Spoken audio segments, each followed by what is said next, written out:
Hey everybody, I'm Doug Shoemaker with the Shoemaker Loan Team at Homestead Financial and founder of the Home Foundation. And I'm here with my new friend, Rick Randall with America's Heartland Remembers. How you doing, Rick? I'm doing great, Doug. I appreciate you having me today. Oh, no worries, man. Thank you so much for being here. Rick, do me a favor. Tell me a little bit just about your professional background, who you are, what do you do, and before we get to the thing we're really going to talk about today.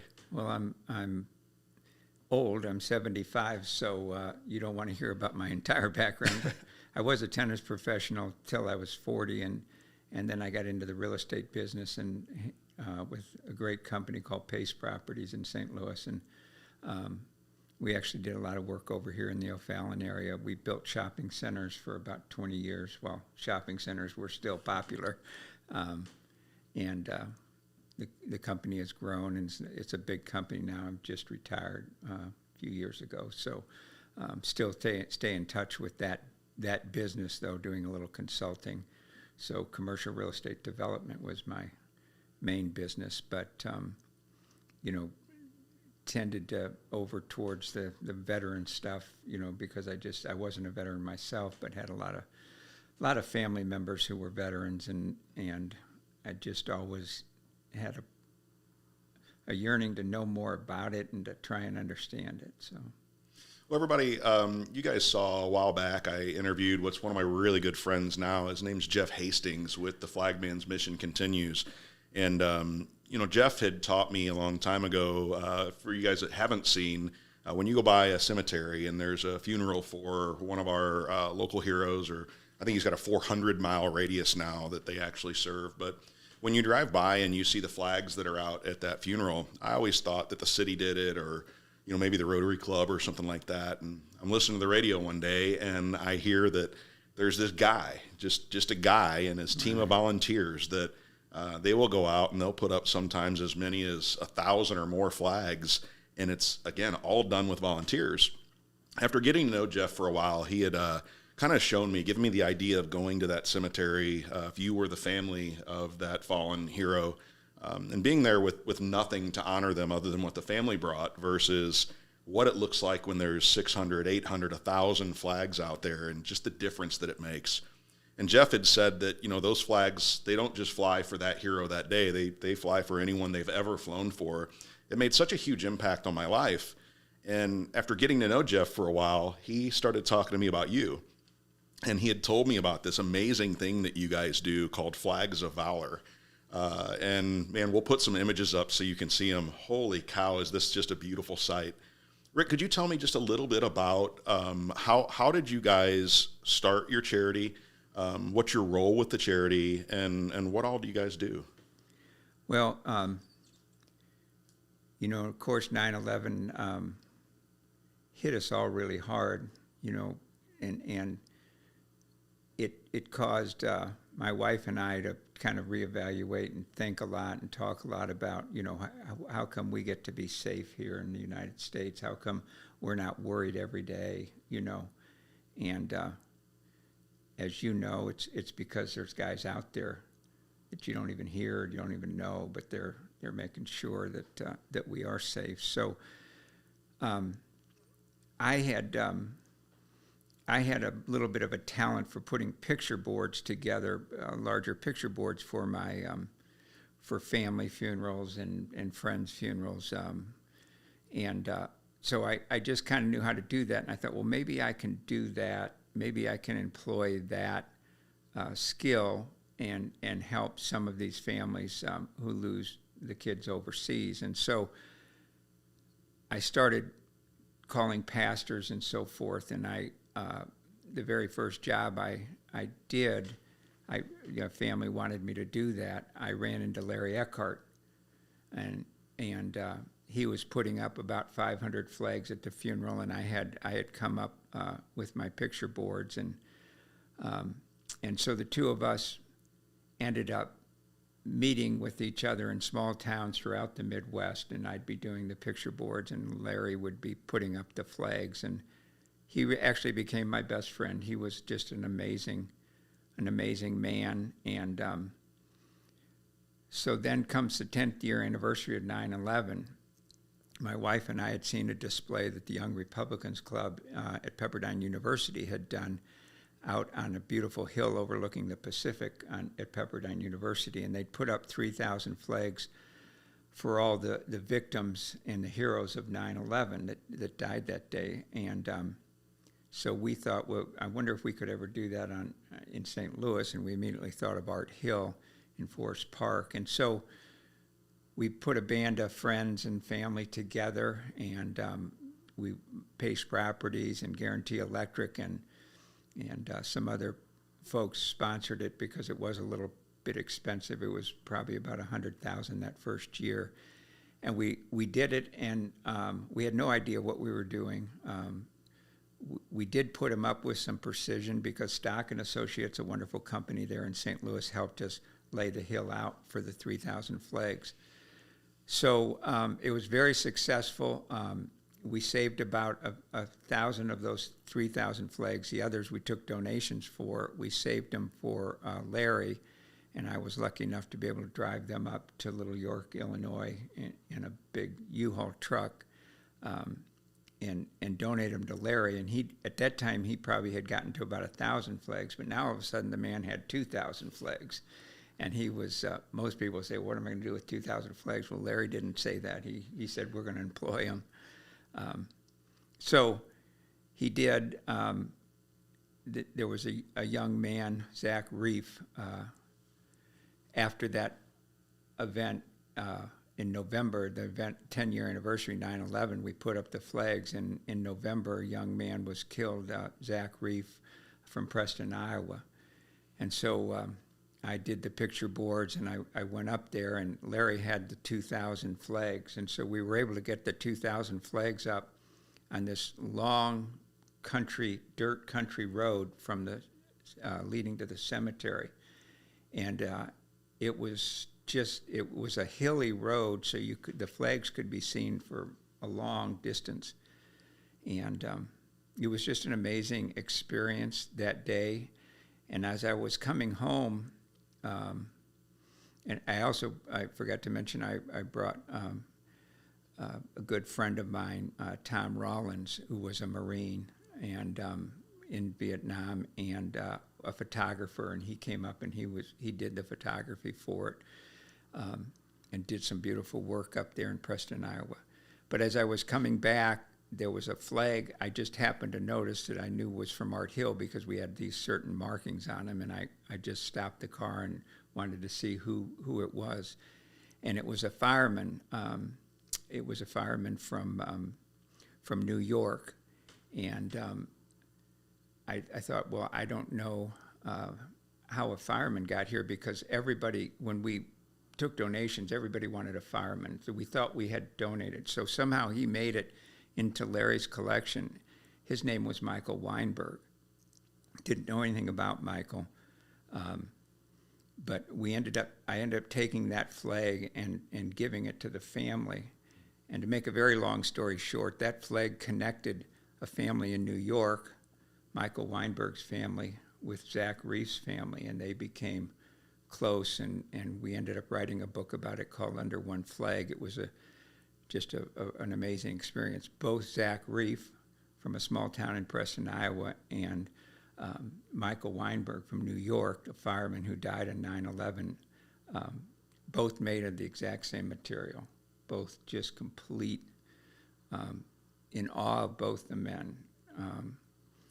And so we ended up spending a few years getting that book done, and then the 15th anniversary came around. We decided that we would honor all the soldiers who have died since 9/11. It was about 6,500 at that time. So we upped our game a little bit, and we ended up with about 800 volunteers, and were able to get those flags up on the 15th anniversary for all the fallen soldiers and military. We actually used a DOD criteria called killed in theater. So they weren't all KIAs. They might have been killed in an accident, but they were overseas when they were killed. And fast forward to 2021, on the 20th anniversary, we decided to combine all those elements that we had done the first time and second time. So we did beautiful picture boards for all the victims. We did 412 flags for the first responders that died on 9/11, and we did, and sadly enough, it was up to about 7,000 flags for all the military that had died in theater since 9/11, and we ended up then spending the next few years trying to send those flags out across the country to all the families that they belonged to, and we were successful with about 4,000 of the 7,000, and so that was a big effort. And come now to the 25th anniversary in 2026, we're going to be doing the same thing, except we're just trying to tighten everything up and make it the best it can be. And it will become a static display after that. We're going to put it away and take it out every 5 years, and because it's gotten very expensive. It's now about $500,000 to do it, so it's an expensive undertaking. Give you an idea of just the size of it. The flags themselves weigh 18 tons, so we have to have semi-trailers, a couple of big semis, move them from the warehouse we make them in over to the hill, and so it's a big undertaking. We have about 1,100 volunteers do different parts of it. How recruiting your volunteers for something like that, what's that process like for you? Is it difficult to find people, or how does that work out for you? Well, we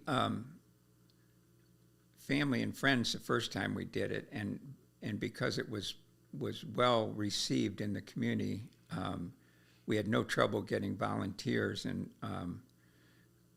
we call them flag teams now that put the flags together, put them up, take them down. We have about 32 flag teams, and they have about 25 on each team. They know exactly what their roles are and what row they're going to do and how they do it. And so, no, it's we've already got all the volunteers we need for this September, all in place and already starting to do their thing. That's quite fantastic, actually, because we've been involved in different community events throughout my entire life, and one of the reasons why so many people would always say, "Oh, you'll never pull that off, you'll never make that happen," is they always said you'd never get the volunteers. So that's absolutely remarkable. Yeah, the volunteers are all patriots, and they love making. Each team makes about 250 flags, and when I say make a flag, it doesn't sound like much, but you have to put them on the pole. You put stickers on them, and we do it with as much precision as we can possibly do it. The flags are made in Conshohocken, Ohio, by Annan Flag Company, and my wife and I are actually going there. They close the plant and they make these flags in one day, and all the employees know why they're making them and what they're for, and so that's a beautiful thing to see. So, yeah, the volunteers, they all fit in just where they need to be, and it is a little hard time managing the thing. This year, we've always put them up with the precision of plus or minus 1 inch on Art Hill, so they look. If you look down a row of 131 flags, it's perfect. You can't. It's absolutely perfect. We have a gentleman named Keith Hauser who has an organization, and he does a great job. He actually comes out with a level and with his team and makes sure if one's a little bit out of level, he'll straighten it up. And so to do that with 8,000 flags is no easy job. But this year we're going to put them up with a little more precision we have before. We use white gloves. We treat the flags with ultimate respect. They do go across the hill in unison. So Art Hill, it starts on the east side of the hill, and it goes to the west side, and it starts at 7 in the morning on the 5th of September this year. And anybody who'd want to come out, it's a pretty amazing thing to see, because the hill will go from being all green to having 8,000 flags on it in about an hour and a half. And so it's amazing to see, and all the Gold Star families come out and watch that. Then we have a prayer service when they're all up. We then put the dog tags and pictures on them. We have a picture of each soldier and a dog tag with information about that hometown and age and where they died and what branch they were in, so that the dog tag will tell a story of that soldier. We put those on then, and then we have a prayer service and sing some songs. This year we're working on getting a flyover at that event, so that takes place about 9:30 or 10 on Saturday morning, the 5th of September. Wow. I've got to say, I've always been a bit of a patriot. I was raised that way. I've always had a pretty mad love for our soldiers, the men and women that go out and take the risks that they take so we don't have to. That day that Jeff, had told me what those flags are flying for, it gave me an entirely different idea and respect for that flag. Yeah, sure, it's been a symbol of our country and the greatness of our country for so many years, but until I heard that, it totally changed the meaning of that flag for me. And I think the more people that learn that, it will change the meaning of it. It's not just a symbol that, it's something so much more special. Yeah, I think, the American flag, and I think, there's folks across this political spectrum and everything else, but I think no matter what your political leaning is, I think most people in this country understand that flag does stand for a lot more than just a symbol of our country. It stands for the men and women that have given the ultimate sacrifice. And nobody knew that better than Larry Eckhart and now Jeff Hastings. They, of course, know it. The other thing, I think back to those days of going to these small towns and putting up 1,500 or 2,000 flags, and the entire town would come out. You think, well, how do you do that with a town of 250 people? Well, 600 people would show up with their pickup trucks, and these were big boys.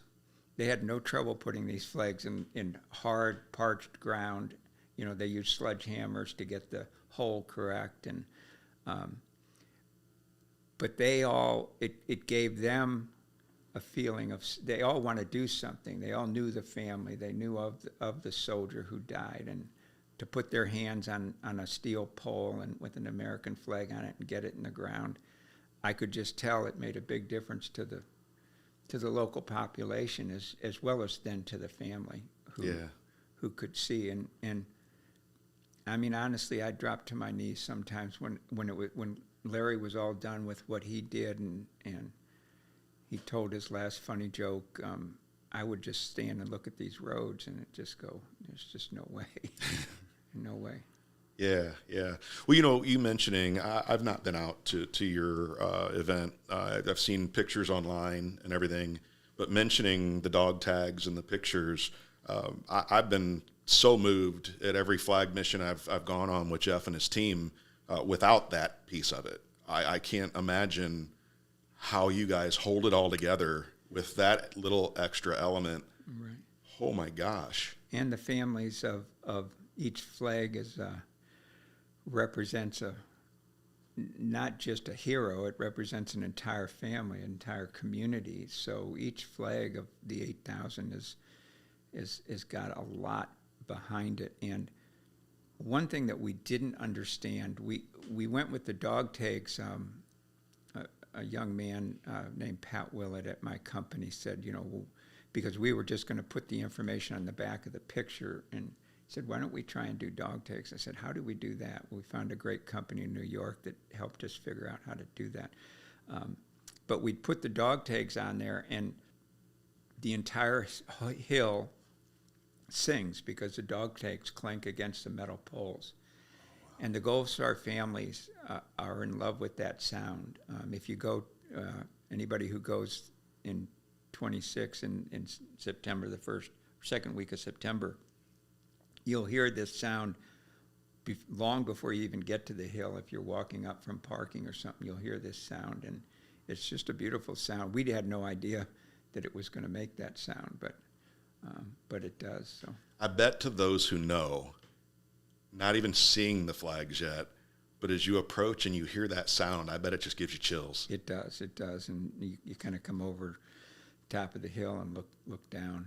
Art Hill is a perfect spot for it too, because it's a majestic hill, with a large reflecting pool in front of it with fountains, and so the majesty of the place really fits the program perfectly for us. Yeah, I honestly just cannot wait to be there this year. I've heard so much can't about wait. it, and what are some of your greatest challenges? And because in the time I've talked to you so far, I don't hear challenge in you really. I hear solution. I see a guy who is faced with things and just finds a way to make it happen. But to help everybody kind of understand the undertaking that this is, what have been some of the greatest challenges? Well, in our earlier efforts in 2011 and 2016, the challenges were logistics. I mean, how do you handle this? But because of our partners, Stock Engineering, Pace Properties, Guarantee Electric, Castle Contracting, and I could go on and on and on, professionals, we have surveyors, and we have professional construction people, we have professionals so we really don't have a challenge. That the biggest challenge is really just doing it in a way that shows the absolute utmost respect, and handling those flags not just like a steel pole with a flag on it, but like a hero.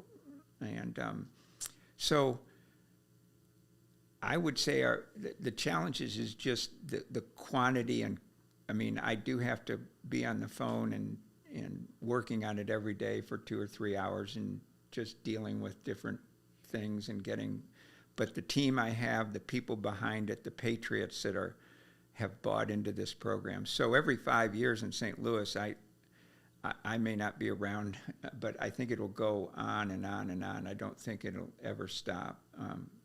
And as we get further and further away from 9/11, it'll actually be more and more important. I'm just realizing this year, the 25th anniversary, there'll be college kids, there'll be young adults coming to this hill who weren't even born on 9/11. And I always am around the top of the hill and talking to people, and a lot of the younger people will actually ask me, is this all the soldiers that have died in wars? I mean, what is this? And I said, no, these are just the ones that have died since 9/11. You know, the city's not big enough to put up the million that have died in all the wars. So I think young people, it's a pretty good educational thing for them to see each one of these kids sacrifice their lives so you can run around and have a pretty good time going to school. And I've been in the financial industry for almost 30 years now, and we say subtly that just because you don't look at your credit card statement doesn't mean you're not in debt. But so many people don't look at it, so they don't realize they're in debt. And I think that similar concept applies, that, and especially our younger generations that are so far disconnected from so many of these nasty wars that we've had. They don't see it every day. They don't realize, what these men and women have given, and especially to the magnitude that we're talking about here. So I applaud you for having those conversations with them and helping them realize, what that really means. Yeah, I mean, they could. Yesterday, 81 years ago, the Marines landed on Iwo Jima, and in a 1 month period, 7,000 of them never came home. So that hill has 7,000, 8,000 flags on it. That's the amount of Marines that we lost in 1 month on Hiroshima. So, yeah, the numbers, the sacrifices that have been made on our behalf and our family's behalfs are, I still never am able to wrap my arms around them. It's just, and these kids go off. These kids all were volunteers. Many of them were moved by 9/11 and joined up because they didn't want to make sure that didn't happen again. And notice it hasn't happened again. You wonder why. Well, there's a lot of reasons why. Yeah. I fear sometimes that the further removed we are, we have very short memories, and that's the part that scares me sometimes. Is we kind of lose some of that patriotism, we lose some of that togetherness. And I guess if there was one thing about 9/11 that the only one thing I don't want to take back is for a period, there were no Democrats or Republicans. There were no races. We were all humans together. And boy, I yearn for that in people, because boy, can we be difficult to each other. Yeah, we can. I don't want us to have a nasty war for that to happen. But well, this Flags of Valor program we do every 5 years, I have noticed that it does bring people together. I notice people of all different ilks, and one thing that we simply will never allow is for that display to become anything to do with political. A lot of politicians will call me and say, "I'd like to get some pictures with some Gold Star families," and no. No, you can come out and look at the flags just like everybody else, but there's no speeches, there's no politicking, and nobody really does talk about politics, because it does bring us back to that time right after 9/11 where you realize, whoa, no matter what your political leanings are, you've got to say that's a lot of sacrifice sitting on that hill. Yeah. So, Rick, tell me a little bit more about the America's Heartland Remembers. What are some of the other projects that you guys work on, and what are other ways that you're helping this hero community? Well, we really aren't extremely active between every 5 years, and then we kind of reactivate, but. Personally, and I'm the president of it, kind of the founder of America's Heartland Remembers, I'm always working with, on a much smaller scale than what Jeff and Larry did, but I'm putting up flags for veterans' funerals every week or so. At a lot of times it was the World War II veterans, and now it's we're doing a lot of Vietnam veterans who are passing too young. And I'm still doing picture boards from time to time. Luckily, not nearly as many as I was doing. And we just stay involved. I've been on the board. I've just recently retired of Greater St. Louis Honor Flight. So, I was really active with them and did a lot of America's Heartland Remembers, helped do a lot of fundraising for them. So just whatever I can do and whatever I had the time to do, we'd get America's Heartland Remembers involved, but mostly revolving around flags. We do a lot of things, and at different events. We just do it with 50 or 100 flags, on the weekend, because there's just a few of us, but nothing like what Jeff does. Yeah, well, they are remarkable what they do. Yeah. I don't know how he does it. Yeah, I know. Well, I will say, it's been a long time since I was in the Air Force Reserve, and I was only in for a very short period of time. But that was one of the most memorable things about my first mission with Jeff. For all my military friends out there, if it ain't tight, it ain't right. And that was when we're rolling the flags up, when we're doing teardown, to hear Jeff say that, and just to watch how regimented his process is. Right. Whether you've never helped before, if you have no military or first responder affiliation, it doesn't matter. You don't have to be wearing a uniform or whatever to come out and help. And just the way he manages this with precision, everybody's got a job. Man, it was just remarkable. It kind of took me back to, boot camp and tech school and all that good stuff. That was really fascinating. Yeah, Jeff does run a tight ship, and so did Larry. They have different personalities, but they both, one of those flags couldn't be leaning or anything. They'd want everything just right, and they only go 9 inches in the ground, which is kind of always amazed me that they can stay straight. But if you get them in that hole is perfect, and that flag's perfect, they will stand in a strong wind. Occasionally, we've had a few storms where we've had to get all hands on deck to straighten some of them. So, yeah, I hadn't even thought about that. Yeah. Now, you've got, some really prominent businesses, it sounds like, that have really contributed. Jeff and the guys, they've got, like the VFWs and Legions and different folks like that get involved. Do you have a lot of cross work from these other organizations as well? Well, we certainly do. We have really all types of those organizations involved. Some of them have flag teams. Others come out and just help us manage, making sure the flags stay straight, stay perfect. We just have all kinds of VFW and other folks that are involved. Greater St. Louis Honor Flight has a huge group of volunteers, and they're very active. And so we have what money's left at the end of it, which has been considerable the last couple of times, in the couple of 300,000 range. We give to we just dole out to military charities. We don't keep it in our till. We don't have any paid employees or anything, so we just kind of bring the account down to close to zero and get it out to these charities. And so starting fresh each time, yeah. Huh? And people this time will have an opportunity to donate online. They can do that now, but if they waited just a few weeks, we have a program that we're putting in place on stlflagsofvalor.com. And you got to do the STL because there's a Flags of Valor guy, a great guy that makes wooden flags, beautiful wooden flags, and he benefits from our program because he gets a lot.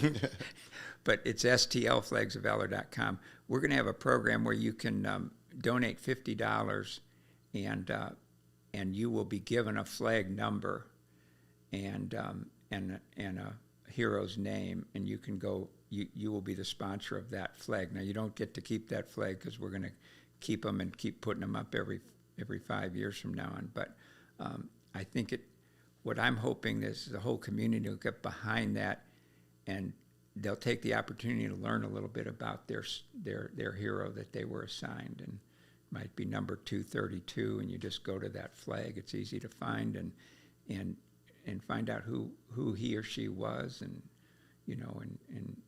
just honor that particular soldier. So that program should be up and running in a couple weeks online, where you can actually get a flag number, donate and get that number. It'll be random. You can't pick a soldier because we can't really handle that. I couldn't imagine what that undertaking would be.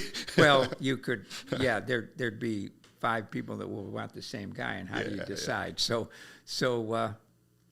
So we have to do it randomly. So that I love that idea. We attempted something like that. Jeff and I did at our last Midwest Wingfest festival, and it kind of changed things for us a lot. To the left and the right of the main stage, we had if they were a Purple Heart recipient, we'd have the Purple Heart under the flag. If they were a Gold Star family, we'd have that there, and it reminded me a little bit of a good friend of mine, Bob Zahn.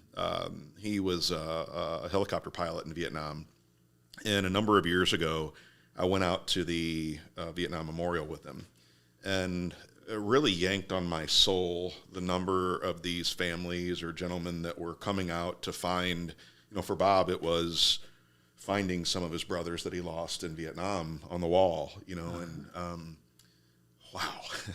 Man, what that meant to him and what that meant to these other men and women, and that we're able to do that. So I hope that gives people more connection to what you're doing. And wow, well, you're a very humble human, because I will tell you, managing volunteers, I learned a long time ago, is one of the most difficult things a human can do.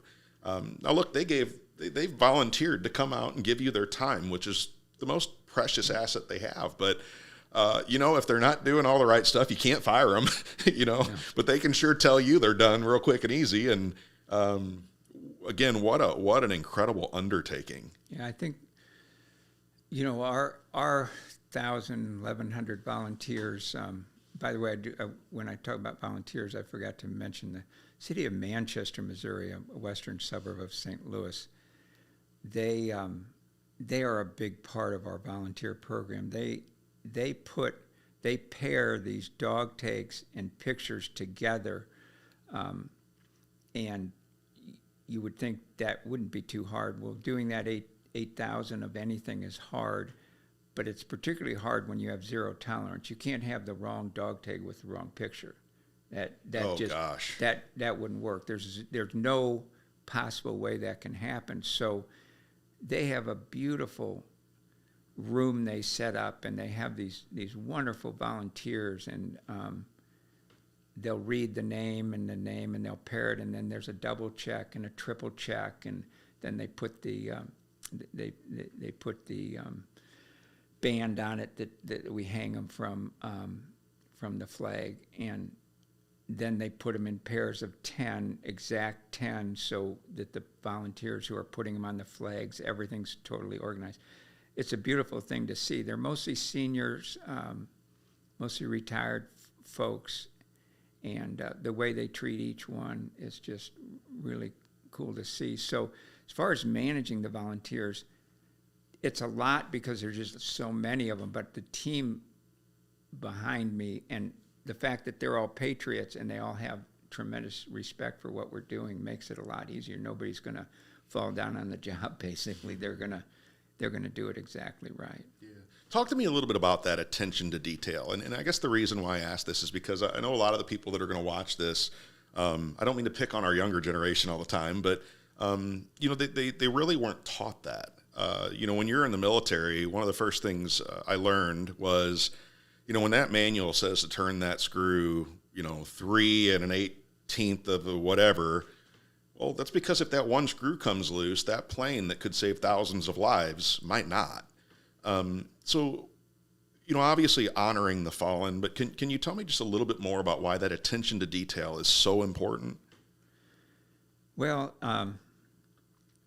if you've been, or if you can come this year, you look at that hill and you will marvel at how precise it is, and it has to be, because if you put these flags up on a hill and they were even a couple inches off, and the rows weren't straight, and the flag was leaning, and maybe one wasn't attached to the pole quite right, that would not work. It would be unacceptable. It would be like going to Jefferson Barracks and looking down a row of gravestones and they weren't straight. I mean, that wouldn't work at JB, and it doesn't work for this program. So we do little things like when the flag is being put together, we use certain tools to tighten these extra strong tie wraps to make sure that the flag doesn't move up and down on the pole. We tighten them with a special tool, and the white part of the flag, what do you call that, Doug? The band that I runs had a along. feeling you were going to ask, Yeah. and my brain was going blank mine as did you too. were looking at me. Yeah, so the band that runs along the edge of the flag, that is perfectly aligned with the pole, and then when they go on the hill, all those white bands are perfectly aligned down towards the Grand Basin at the bottom of the hill. So they're not, one's not facing one way and one's not facing the other.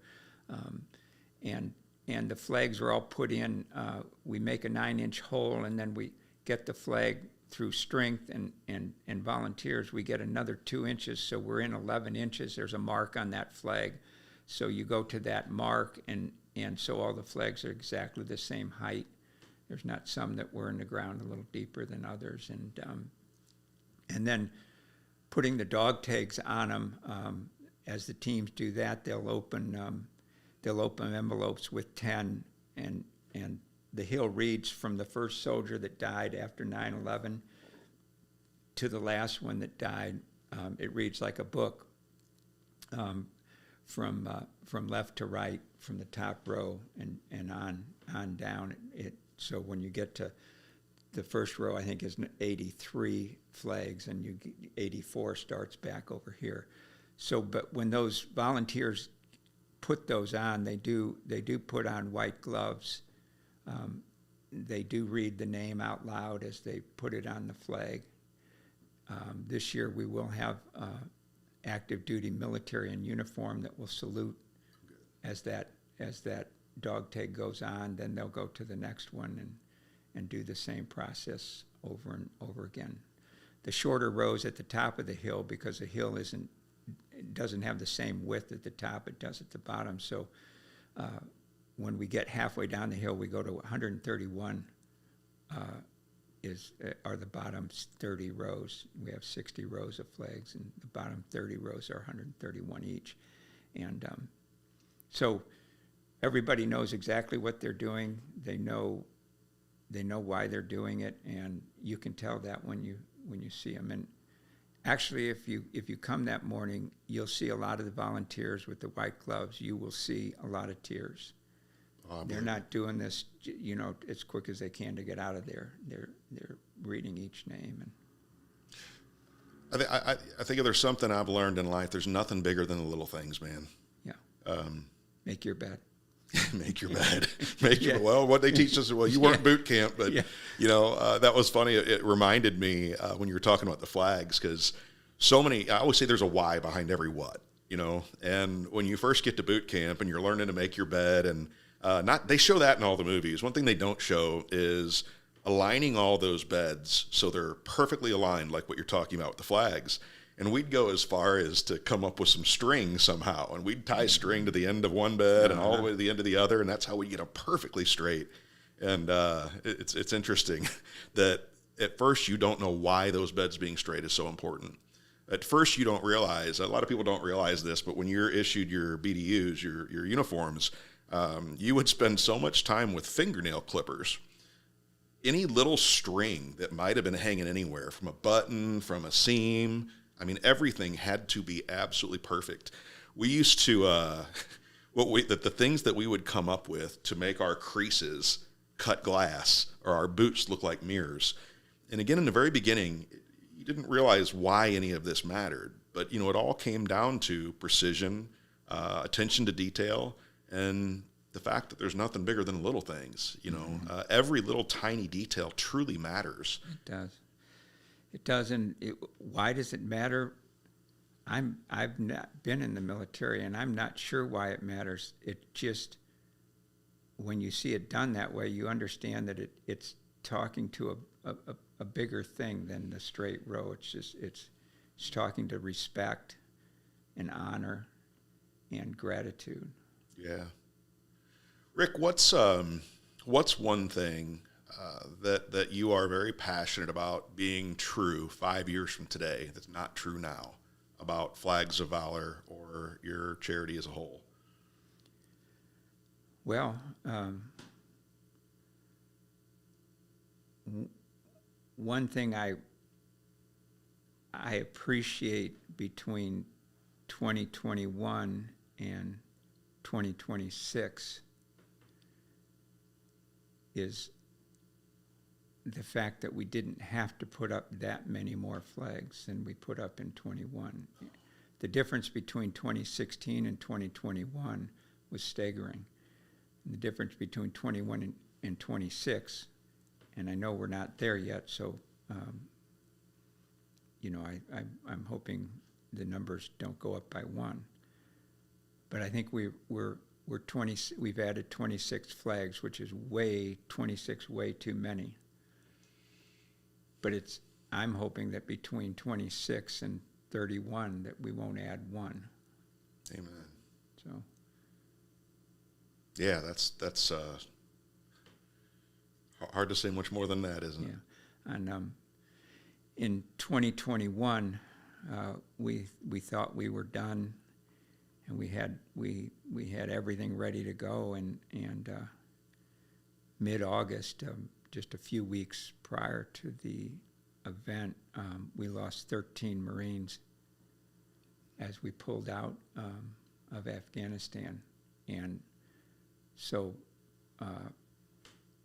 the company that made our dog tags, Annan Flags, who makes our flags, I got FedEx packages, and so we were able to get those 13 up, and that was very sad for all of us, because we thought we were done, but we weren't. So we hope that doesn't happen again. We had one kind of near and dear to us in the St. Louis area, and that really hits right here, doesn't it? Yeah, and their family was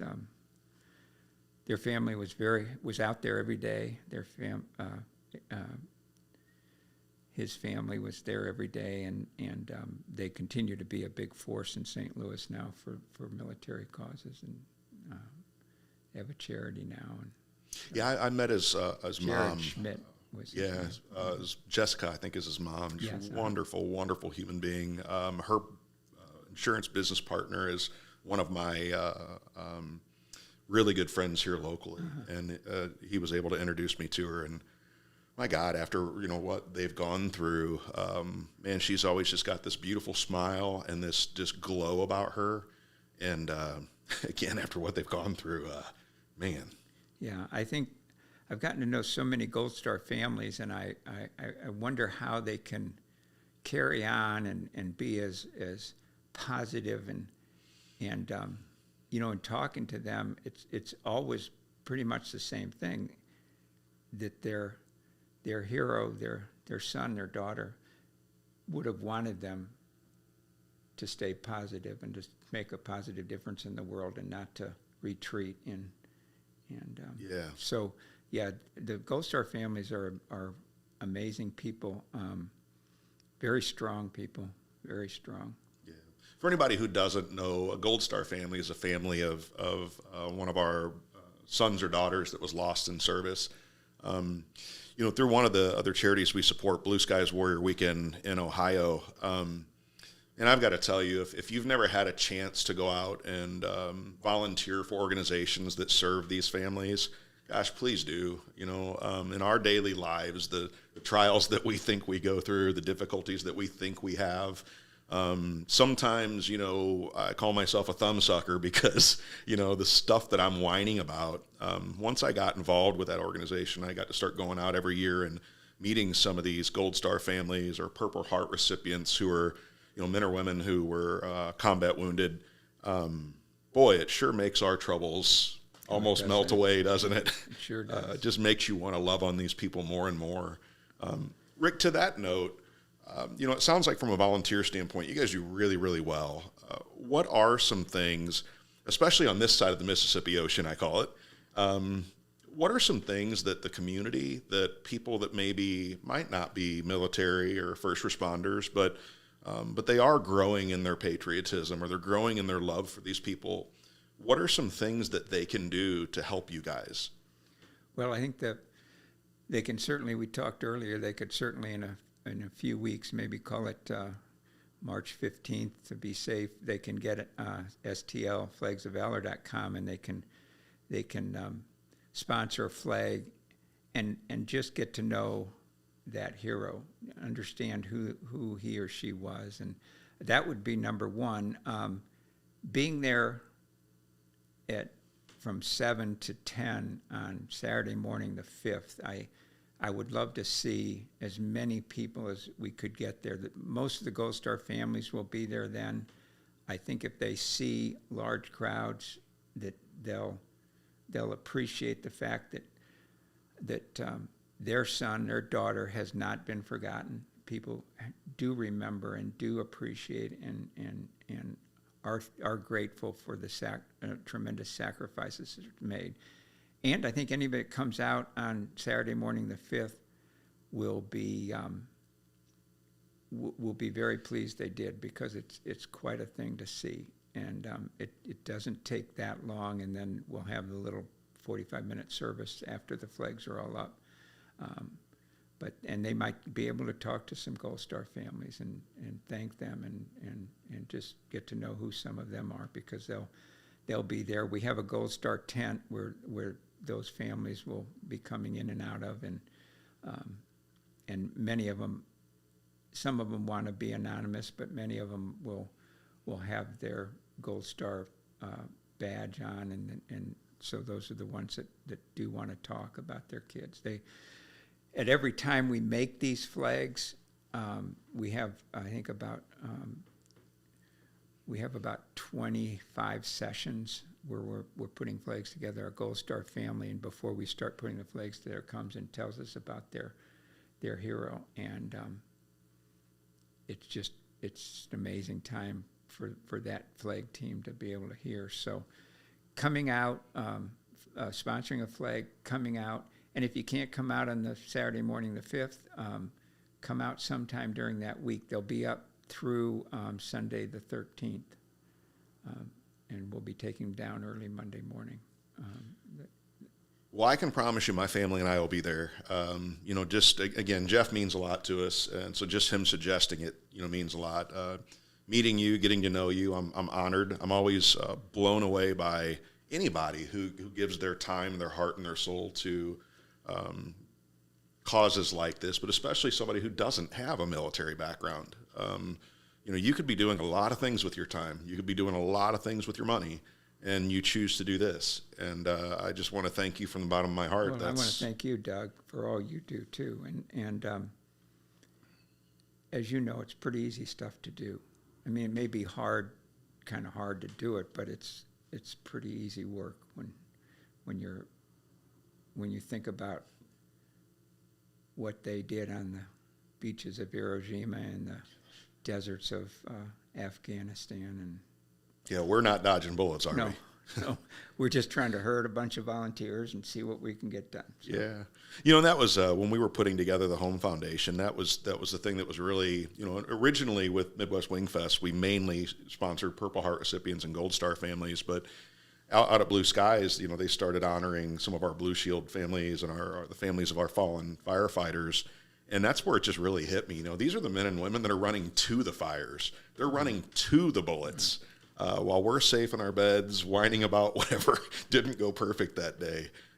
So it's very, very special. And one of our great volunteers, and our whole family volunteers, is Krista Salvatore. And Krista was in Building 2, and she barely got out. But she tells a story, and she's told it to larger groups that I've been involved with, and it basically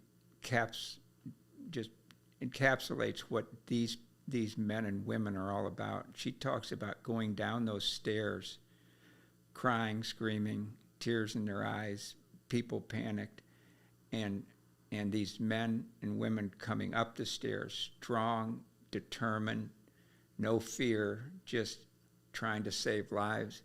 And she said she'll never get that sight out of her mind. How could they do that?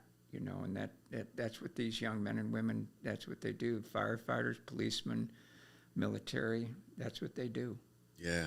And again, it has nothing to do with politics. It has nothing to do with any of that stuff that, boy, we put so much emphasis on these days. Yeah. I really appreciate you, man. Thank you, Thank Doug. you so much for being here. It was a pleasure. It was a pleasure to get to meet you, and I can't wait. When you do come to the Hill, look me up, and we'll walk around and meet some people. Absolutely will. Rick, any final words for everybody out there?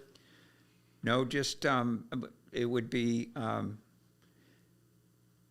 don't ever forget about the sacrifices that are made on all our behalfs, and we have hard days and easy days and good days and bad weather days, but we don't have the kind of days these kids had. Yeah. We just don't. And so come out during that week of 9/11 to Art Hill, and I think you'll get a stark reminder of that. Yeah. Thank you so much for what you do. Thank you. Hey, everybody. I hope you learned something here from today from listening to Rick and the story and all the things that he and his team do. If you know of other local charities that do something special for our military, law enforcement, or firefighters, I'd love to be introduced to them. I'd love to make a donation and share their story as well. And don't forget, if we've got kind of a network of people through the Home Foundation that will do everything they can to take care of our military, law enforcement, and firefighters for services from everything to buying a home to lawn care, you name it. We've got people that will wrap their arms around them and take care of them for what they do. So make sure and reach out. Otherwise, have a wonderful, wonderful day. We hope to see you out at Art Hill for Flags of Valor. I do. Thank you very much.